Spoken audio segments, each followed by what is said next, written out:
There are 4 steps that I take to make everything in my game, from mechanics, enemies, bosses, and everything else. Step 1. Ideas. Before you can make anything in a game, you need an idea. The question is, how do you come up with ideas?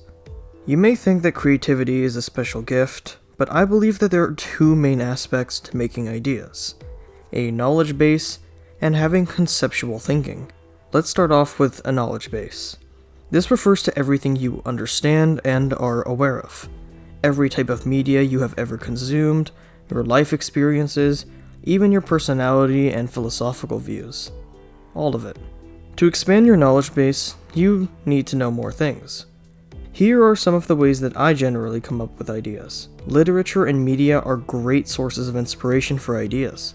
Thousands of shows, movies, games, and books all are out there waiting to inspire you. Not to mention, math, science, and history also tend to be good sources of inspiration as well. Talking to other people and listening to their experiences and expertise can also work very well in your favor. And as a bonus, if you can identify problems, then you will likely think up of ideas for solutions.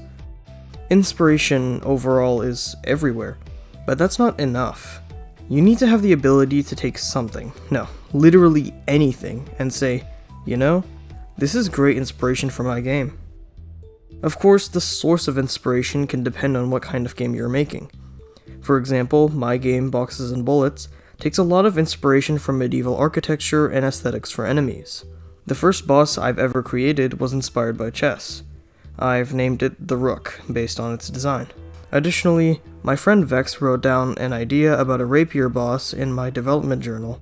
Since then, I've refined the concept with my own ideas on how it could work as a boss.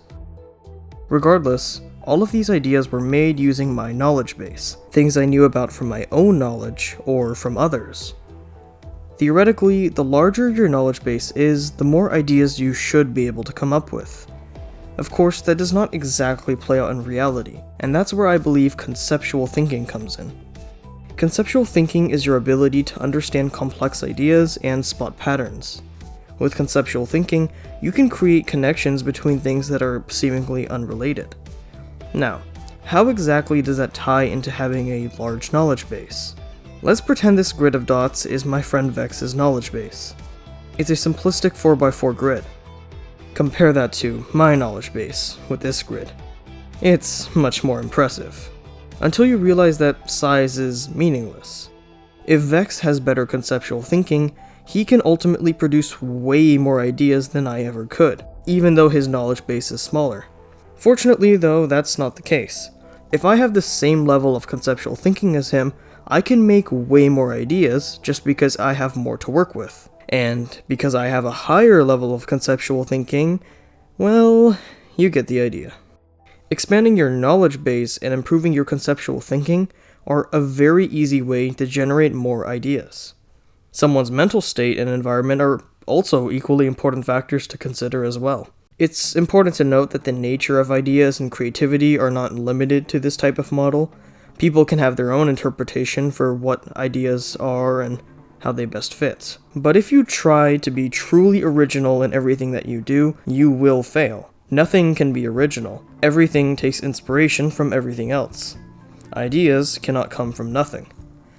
But once you do have an idea, it's time to move on to the next step of the process. Step 2. Design. Now, I would like to make a very clear difference between designing and planning. Design focuses mainly on taking ideas and focusing on the scope as well as the why aspect behind them. Planning is just thinking about the steps needed to reach a targeted goal. Ideas are fun, but they only exist in theory. This is where you question your ideas. Why does the game need this specifically? Are there any other mechanics that could work better instead? All of these questions are essential. The reason why I have this step at all in my process is because I think that it's very easy to come up with exciting ideas and premises. But because of that, we tend to lose sight of things like execution, implementation, and especially game scope. Of course, it's perfectly natural to be inspired by things that you like, But that's all the more reason why step 2 is important. It prevents ideas from going out of control. For instance, in my own game Boxes and Bullets, I wanted to add a new boss called the Clock. The Clock would have been able to manipulate all forms of time. And at first, I put a lot of effort into considering what this boss would do, the lore behind it, everything in between.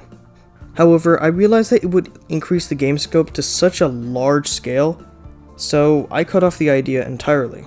Even though this boss would have been an absolute delight to make, I knew I could not lose sight of the bigger picture.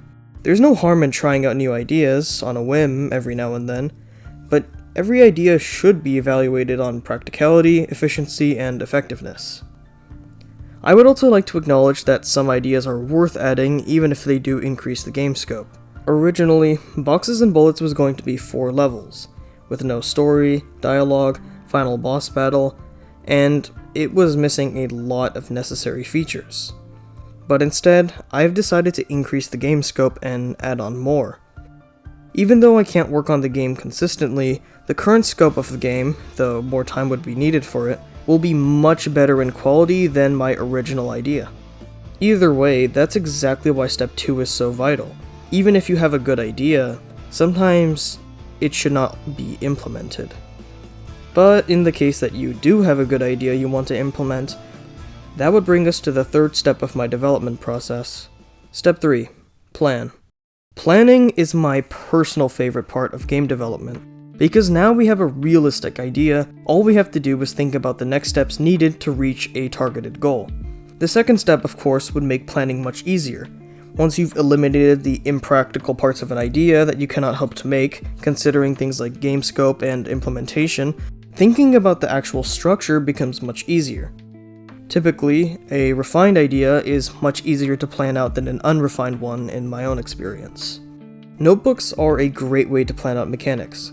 I use my development journal constantly to make basic mechanics behind my ideas. When I made my boss, the castle, I wrote down all the details about the separate phases and what each phase would include. Doing this helped speed up the development process much faster. However, when I plan out details for mechanics, enemies, bosses, and all the rest, I try to focus on one single question. What is the smallest possible step I can take to make this? This question, though small, is huge. It allows me to focus on what is practical and the actual execution of whatever I try to make. Before, I would have a broad idea of what I wanted to do, but now I could take a bunch of small steps to reach a clear goal. Take Pong for instance. For such a simple game, there is so much that you need to plan out. You would need the paddle and ball sprites to make the ball move by itself and somehow bounce on collision with a paddle, changing the movement of a paddle to move up and down, a way to determine when the score increases, and a lot more. Planning is essentially the bridge between ideas and implementation. For me, I have to think about the newly refined idea and give it support and structure. Step 1 for me is about making an idea, while step 2 is about refining it. But both steps are more abstract and theoretical. Step 3 is the logic behind all of the creative chaos from earlier. And that is the essence of planning. Not to figure out the intuitive logic behind every single possibility, but to narrow the circumstances to the best of your ability and build on from them. But of course, planning means absolutely nothing without action, which takes us to our final step. Step 4. Implementation. Maybe this is a bit underwhelming, but the final step is to actually make the mechanic. You no longer have an idea, you have a plan, and that is more than enough to make something work. Ideally, I would test out prototypes first to make sure the core structure of a plan is stable.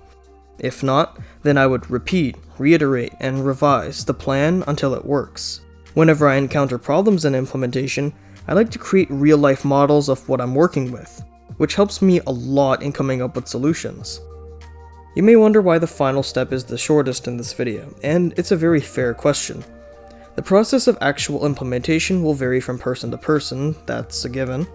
But even then, development will change a lot depending on the type of problem you have. More complex mechanics will require more planning and prototyping, but simpler mechanics could very well take little to no planning at all. The implementation process in both cases would be very different. In any case, with the idea, design, and plan, it creates an integral blueprint that allows for the creation of something tangible. Once the idea can actually exist, it can be changed here and there until it can match your vision. That is not to dismiss the difficulties of development, of course. There are certain mechanics where you realize your plan was actually an incorrect fit for the game, even after going through critical revisions. But of course, you would not know that until you actually made it. If you're interested in my development process on solving problems in game development during implementation, I believe you'll enjoy this video. Overall, no development process is perfect. It will vary from person to person as to the best way to actually create something. But for me, this 4-step process is a very critical part in how I make anything in games.